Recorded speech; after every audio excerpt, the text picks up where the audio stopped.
Hello everyone, in this video we are going to talk about the calculation process of active earth pressure on retaining walls by using Rankine theory. So in the last video we talked about the lateral earth pressure at rest on retaining walls. We solved an example on how to calculate at rest lateral earth pressure on an underground structure. So in this video we are going to talk about two other types of lateral earth pressure, which are the active earth pressure and the passive earth pressure. So to define these types of lateral earth pressure, let's assume that we have a retaining wall that we can use in the case of excavation. So if you have an excavation and you want to retain your soil, you can use such retaining walls. You will note here that there is a difference in the ground elevation on both sides of the retaining wall. So you have here the upper ground surface and you have here a lower ground surface. So when there is a difference between the two elevations, this difference it's the depth of excavation, which can be denoted by H. So here in this case we have to use retaining structures. So here, after you have installed your retaining structure after the excavation process, you will notice that your retaining wall will rotate anti-clockwise. It will move in this direction as shown on the screen. So here the soil on the right hand side will act on the wall with an earth pressure which is called active earth pressure. So we can say that the active earth pressure, according to Rankine theory, it happens when the wall moves away from the soil. So your soil on the right hand side here, the wall moves away from it, so this soil will act on the retaining wall with a lateral pressure. This pressure will be called active earth pressure and it will be calculated by using the equation of active earth pressure. This equation, according to Rankine theory, it says gamma H, which is the effective vertical stress, by K active minus 2C by square root of K active. So this is the general equation which we can use to calculate the active earth pressure. C is the cohesion of the retained soil, and K active here, it's the coefficient of lateral earth pressure in the active condition. So K active, it's 1 minus sine phi over 1 plus sine phi, but you have to know that these equations are built on a number of assumptions. One of these assumptions that this retaining wall is smooth or it's frictionless. So you have here a very important assumption according to Rankine theory, which says that this wall, this vertical retaining wall, is frictionless. So in this case, when you have your retaining wall is smooth or it's frictionless, also the retaining wall is a vertical one, it's a vertical retaining wall, and the retained soil is it has a horizontal ground surface. So this surface, which is the ground surface of the retained soil, has to be horizontal. These assumptions, you have to consider these assumptions in your calculations. As a matter of fact, these equations are built on these assumptions, so these equations are not applicable for all cases. They are only applicable when you have a vertical retaining wall, when you have a frictionless wall, when your retained soil has a horizontal ground surface. On the other hand, on the left-hand side of your retaining wall, here, this zone of soil, you will find that your wall is moving towards the soil. As a matter of fact, here in this zone, the retaining wall is moving towards the soil, it's compacting the soil, it causes densification of the soil. Therefore, the soil will react on the wall with a reaction which is called passive earth pressure. Actually, this earth pressure is considered in the philosophy of design as a resistance pressure. So when we design retaining walls, sometimes we can take half the value of the passive earth pressure because it's considered resistance pressure. So here we have a passive earth pressure. It's the reaction given by the soil or provided by the soil towards the wall which is moving towards it. So the passive earth pressure, we can define this case as the pressure exerted or provided by the soil when the wall moves towards the soil. So according to Rankine theory, you have here this relationship which says sigma passive is equal to gamma h or gamma z by k passive plus 2c by square root of k passive. So here the difference between the two relationships between the active and passive earth pressure is the coefficient. Here k active becomes k passive. K passive, it's 1 plus sine phi over 1 minus sine phi. So you can say that k passive, it's equal to 1 over k active, because k active, it's 1 minus sine phi over 1 plus sine phi, and k passive, it's 1 plus sine phi over 1 minus sine phi. So k passive, it's equal to 1 over k active.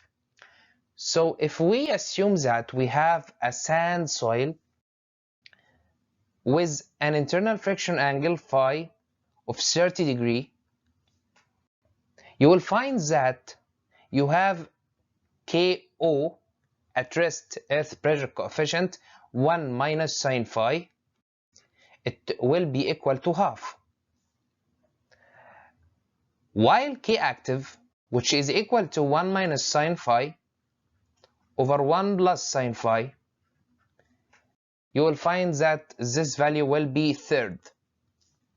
And finally, K passive, which is 1 plus sine phi over 1 minus sine phi, will be 3.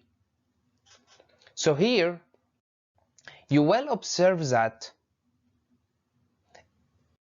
KO, it's larger than K active and it's smaller than K passive. And this is a very important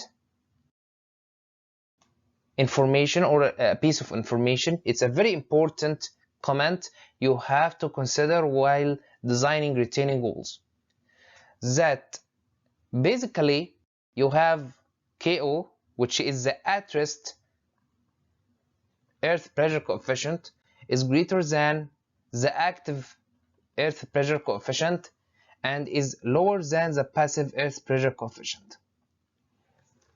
So you have to maybe we can say pre-decide. You have to pre-decide before the calculation, before the design of retaining walls, what's the case you are using to calculate your earth pressure.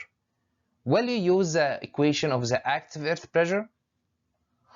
Maybe you will use the equation of the at rest earth pressure, or you will use the equation of the passive earth pressure. This is very critical, because if you use the active earth pressure equation, you will have a low value of earth pressure. And if you use the passive earth pressure equation, you will have relatively a very high value of lateral earth pressure. So in your application, you have to decide whether you are using active rest or passive earth pressure so that you will design your retaining wall correctly. So before dealing with our solved example in this video, just important notes, just a summary of what I have said just now. You have to consider that these equations are built on a very important group of assumptions, which are the retaining wall is vertical and smooth, and the surface of retained soil is horizontal. Number two, just keep in mind that the equations of passive, active, and at rest earth pressure give different values.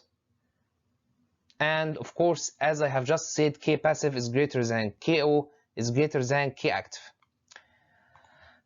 The last thing to consider here, I have mentioned that in my last video about the at rest earth pressure, and again I will give you a quick reminder. If you have a life load which is extensively distributed on the retained soil like this, you have here a life load, you have here a surcharge load. So in this case, all you have to do is add the value of the life load to the effective vertical stress. This in the case of having a life load which is extensively distributed on the retained soil. So it's a very wide life load. However, if you have a surcharge or a life load which is distributed maybe on a small distance, which may be 2 or 3 meters, this is a very different case. And you have you must follow another approach for calculating the effect of this surcharge. But in case we have a life load or a surcharge which is on a very wide area on the retained soil, in this case you can just add the life load to the effective vertical stress, and this is the same with E passive. So you have to add the life load on the effective vertical stresses in your equations.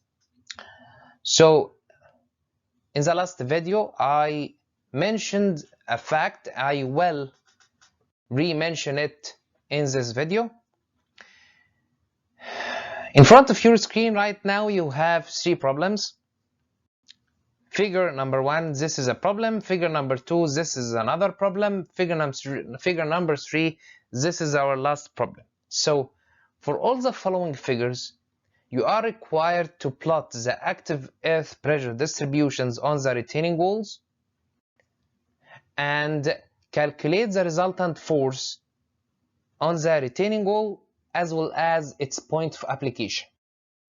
So to deal with these problems, you have to know where exactly to compute or to calculate your lateral earth pressure using the equations we mentioned in the last slide. So the first point, as I have mentioned in my last video, it's uppermost point. You have always you have to calculate the lateral earth pressure at the uppermost point of your retaining wall. So this point in the 3 problems, it's called number 1. The lowermost point in your retaining wall. So for figure number 1, this is your lowermost point and it will take number 2. For figure number 2, or for the second problem, the lowermost point here, I will give it number 3. And for the third problem here, this is the lowermost point in your retaining wall. You have to calculate the earth pressure at this position. I will give it number 4. Then When you have a groundwater table, in the case of the existence of a groundwater table, you have to calculate the lateral earth pressure at this position or at this elevation. So in your first problem, you don't have here in figure 1, here you don't have a groundwater table, just the ground level. In your second problem, you have a groundwater table which is 2 meters below the ground level. So in this case, you have to calculate the earth pressure at this elevation, and I will give it number 2. This is point number 2. In the third problem, you don't have a groundwater table here. In the third problem, you don't have a groundwater table. The last position at which you have to calculate lateral earth pressure is at the elevation between two different soil layers. So if you have two different soil layers, maybe the first soil layer has a unit weight, the second soil layer has a different unit weight, or the two soil layers have different shear stresses.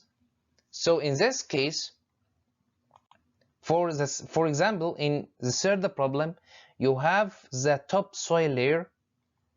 It has a unit weight of 18 kilonewton per meter cube, while the second soil layer, it has a unit weight of 16.5. So there is a difference in the value of unit weight. Moreover, the top soil layer has an internal friction angle of 30 degrees, while the second soil layer has an internal friction angle of 35 degrees. So in this case, you have two different soil layers, and this is the elevation between the two different soil layers. So in this case, you have to calculate the earth pressure 2 times. The first time just above this elevation, and this is point number 2.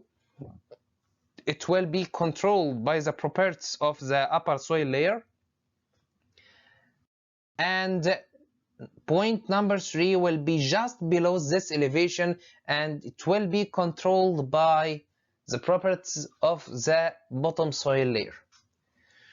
So in the remaining of this video, I will show you how to calculate the earth pressure at all of these points.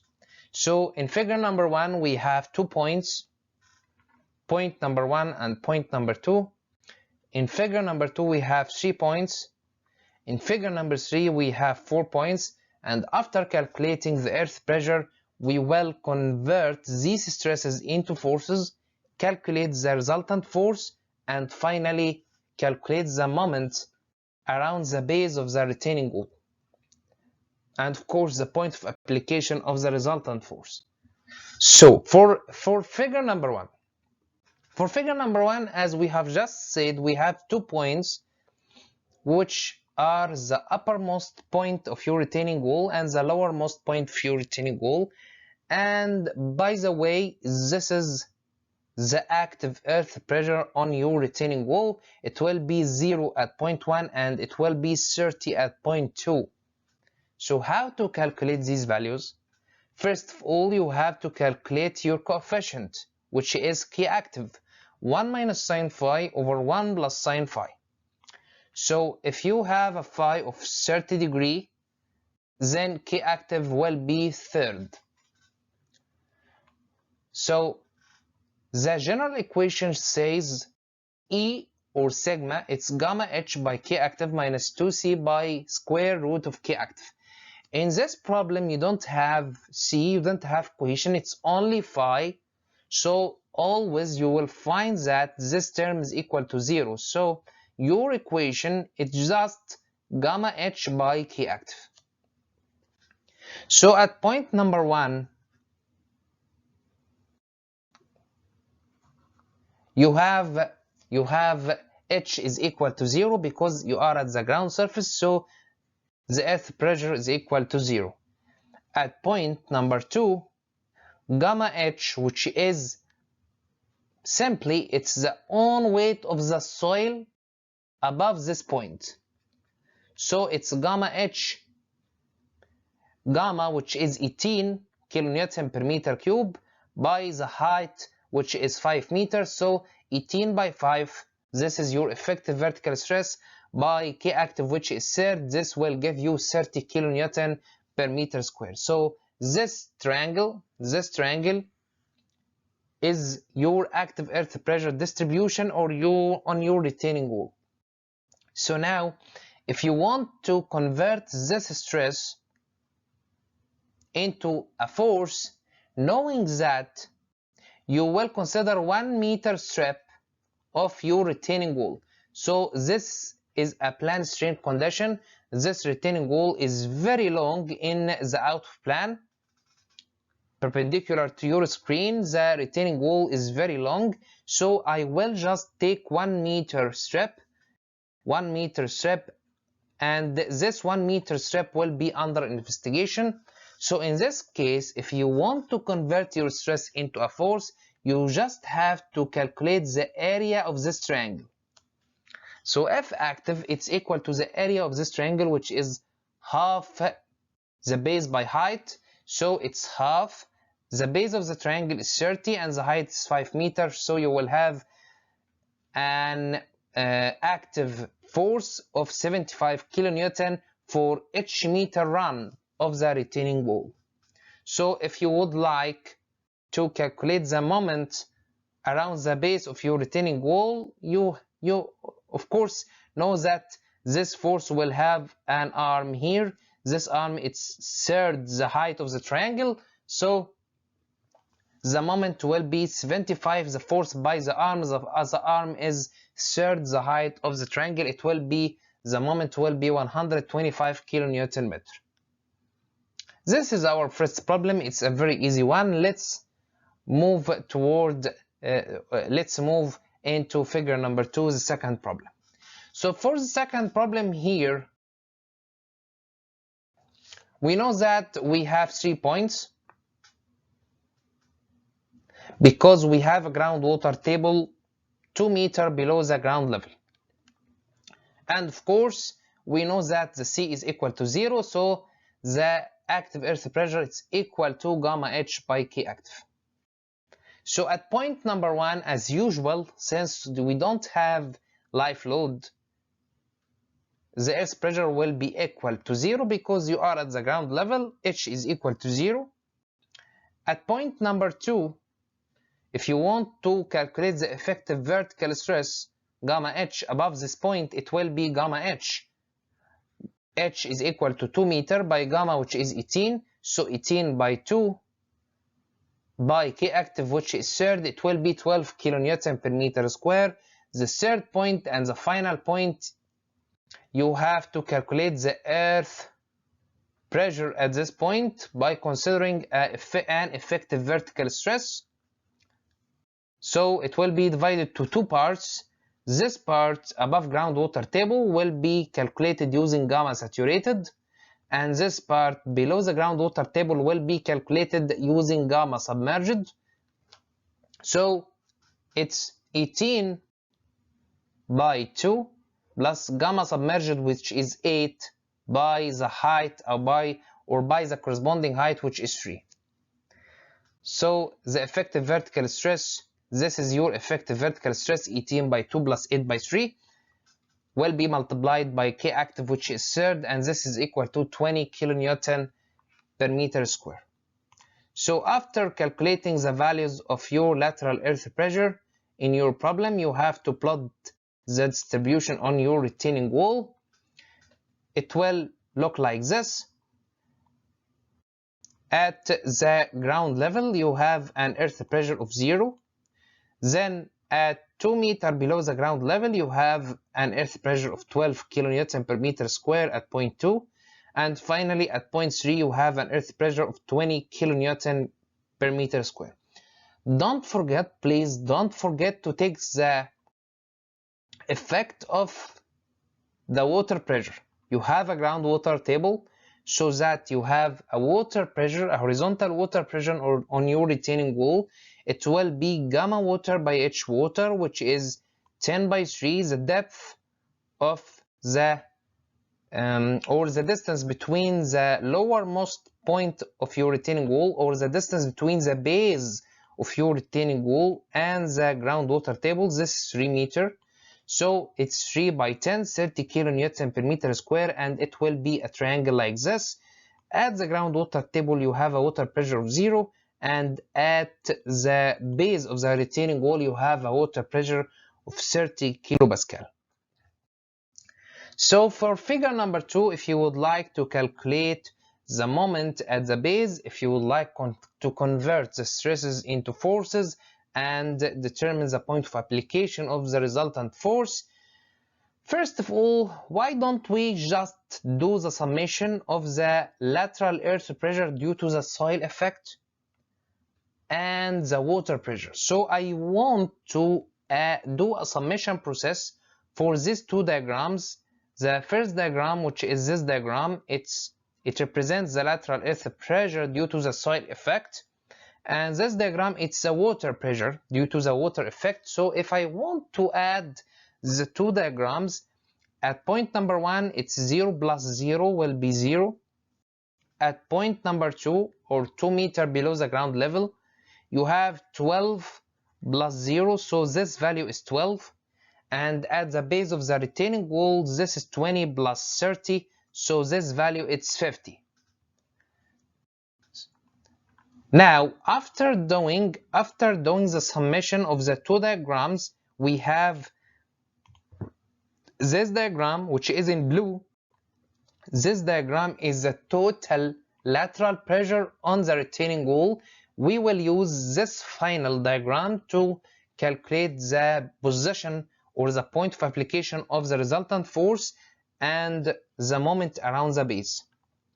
So to do this, you will divide your diagram into some familiar shapes, some familiar geometry shapes, which you can define the position of the force resulting from these shapes. For example, I will take first this triangle.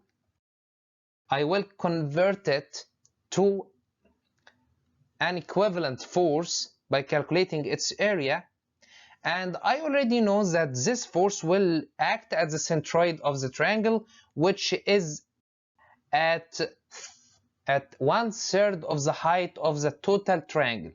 So this distance it's equal to 2/3. And if you would like to measure the arm of this force from the base of the retaining wall, it will be this distance, which is 3 meters. So you have here, this is 3 meters, and this is 2/3. So the total arm will be 3.67. This is the arm of F1. And of course, F1, it's easy. It's the area of the triangle, which is half by base by 12 by height, which is 2. For the trapezoid, here you have to divide the trapezoid into a rectangle and a triangle. The rectangle will lead to a resultant force called F2, and the triangle will lead to a resultant which is F3, and the process is very easy. If you calculate the area of this rectangle, you will have the value of F2, and if you calculate the area of this triangle, you will have the value of F3. So for example, if you want to calculate F3, all you have to do, you have to calculate or measure the base and the height. So this base, it's equal to the total ordinate, which is 50 minus 12. So this distance, it's the total distance here. The total distance, this is the total distance, which is 50, and I will subtract 12 from the 50 to get this base. So you have the area of the triangle will be half by the base. The base is equal to 50 minus 12 by the height, which is equal to 3. And of course, the arm from the base of the retaining wall will be 1/3 of the height of the triangle, which will be 3/3. It's 1 meter. So now we can organize our solution in a table like this. The first column will be force. So you have three forces, F1, F2, F3. They are the areas. Just calculate the area of each shape you have in your problem. Then you have here your arm from the base of the retaining wall. Then you can calculate the moment by multiplying the force by the arm. You will have a moment. And finally, you can do the summation of all the forces in your problem. So 12 plus 36 plus 57, it will give a resultant force of 105 kilonewton. And you can do this to the moments as well. So if you do the summation 44 plus 54 plus 57, this will give you 155 kilonewton meter for every meter run of your retaining wall. At this point, if you would like to calculate the point of application of your resultant force, you can just divide the moment by the resultant force. If you divide the total moment around the base over the resultant force, you will have the arm of the resultant force measured from the base of your retaining wall. So it's 1.476. So here this means that the earth pressure, the total earth pressure, which you have in this problem, can be represented by an equivalent resultant force, which will be here. It will have an arm, or it will be 1.476 meter above the base of your retaining wall. This is a distance which is called y in the problem, and this resultant force is equal to 105 kilonewton. Our final problem in this video, it will deal with the case of having two or more soil layers, different soil layers in your application. So in this problem, we said that we have 4 points. Point number 1 at the ground level. Then at the elevation between the two different soils, we have 2 points. Point number 2 just above the elevation, point number 3 just below the elevation, and finally point number 4 at the lowermost point on your retaining structure at the base. So at point number 1, as normal, the active earth pressure is equal to 0 because you don't have any life load, and the value of C is equal to 0. For point number 2, it's easy. You have here, this is your own weight of the soil above this point. It's gamma H, 18, this is 18, sorry, and this is 16.5. So you have to multiply 18 by 2 by K active, which is third, because for the value of phi of 30 degree, you have here K active 1, which is equal to third. However, take care that for the second soil layer, phi 2 it's equal to 35 degree, and K active 2 it's equal to 0.271. When you substitute in the relationship of 1 minus sin phi over 1 plus sin phi, you will find that K active 2 it's equal to 0.271. At point number 3, you have the same effective vertical stress as point number 2. It's 18 by 2. It's the same on weight of the soil. So this effective vertical stress is the same here. However, at point number 3, you will substitute with the value of K active 2. Because the point number 3, it lies within the bottom soil layer. It's controlled by the properties of the bottom soil layer. So you will substitute with K active 2, which is 0.271. It will become 9.76 kilopascal. At the final bottom, or at the base of the retaining wall, at the final point, which is point number 4, E4, the effective vertical stress, it will be 18 gamma H, 18 by 2, and 16.5 plus by 3. So 18 by 2 plus 16.5 by 3, this is your effective vertical stress at point number 4 by K active 2 for the bottom soil layer, which is 0.271, and here you have a pressure of 23.6 kilonewton per meter square. So if you would like to plot your pressure distribution or on your retaining wall, you will have this shape. At the ground surface, here the pressure is equal to 0. At 2 meters below the ground surface, you have 2 points, point number 2 and point number 3. At point number 2, the pressure was 12 kilonewton per meter square. Then there was a drop in your pressure at the same elevation from 12 to 9.76. So this value is 9.76. Then there will be a linear increase in pressure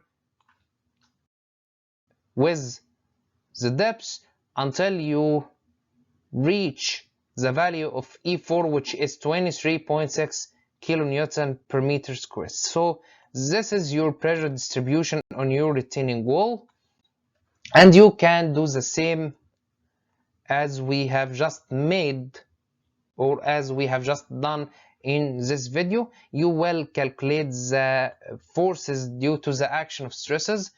So here you can calculate the area of this triangle, and the area will be equal to F1, and this is the arm of F1. For that trapezoid, you can divide the trapezoid into a rectangle and a triangle. So if you calculate the area of this rectangle, this will give you F2, which have an arm equal to 1.5, half the height of the rectangle. And for the triangle, you can calculate the area of this triangle. It will be F3, using the base of this triangle and the height of this triangle, and its arm, it will be equal to 1 meter. So in this case, you will have these numbers. You have here F1, it's equal to 12, F2, it's equal to 29.28, F3, it's equal to 20.76. You have the 3 arms of the 3 forces, so you can calculate the moments. As usual, you can do the summation of all forces. It will be 62 kilonewton. So you have here a resultant force of 62 kilonewton for every meter run of the retaining wall, and you have a moment around the base of your retaining wall. It's equal to 108.7.